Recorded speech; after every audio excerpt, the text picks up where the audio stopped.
Baakiyalakshmi serial next பிரேமோ என்ன மாதிரியான ட்விஸ்டாக்க போகுதுன்னு பார்க்கலாம். கோபி கிண்டல் பண்ணிட்டு இருக்காங்க. உடனே கோபி என்ன நீயும் பாக்கியாவுக்கு தான் சப்போர்ட் பண்றியான்றாங்க.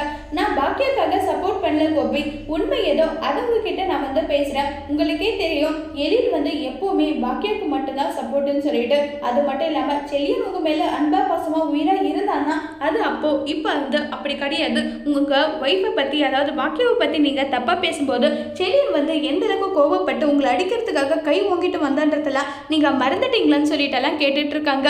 இல்ல அது எல்லாமே எனக்கு ஞாபகம் இருக்கு, அப்புறம் எப்படி நீங்க இப்படி பேசலாம்? உங்களுக்கு எந்த நம்பிக்கையில நீங்க பக்கி கிட்ட சேலஞ்ச் பண்ணிட்டு வந்திருக்கீங்க, மறுபடியும் நீங்க பக்கி கிட்ட தோத்து தான் போக போறீங்கன்னு சொன்னதும் இந்த மாதிரி எல்லாம் பேசாத, நான் எப்படியாவது அவங்க மனசுல இடம் பிடிப்பேன். என் இனிய செல்ல எனக்காக மட்டும்தான் இருப்பா, அவன் நான் இப்பவே வான் கூப்பிட்டா கூட அடுத்த நிமிஷமே வந்துடுவா.